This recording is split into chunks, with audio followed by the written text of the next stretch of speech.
Ezt a számot a 47. születésnapod alkalmából küldi neked Kálmán, a te feleséged, az Erika, és a 2 lányod, Gizike és Amanda, és a 2 fejed, és a kisunokád, a Gyurika, Örkényből.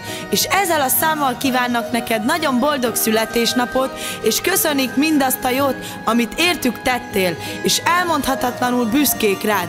Kívánják neked, hogy legyen életed sikerekben és örömökben gazdag, és azt üzenik, hogy nagyon szeretnek. Legyél szerencsés, Kálmán, a Jóisten éltessen még nagyon sokáig. Legyetek szerencsések!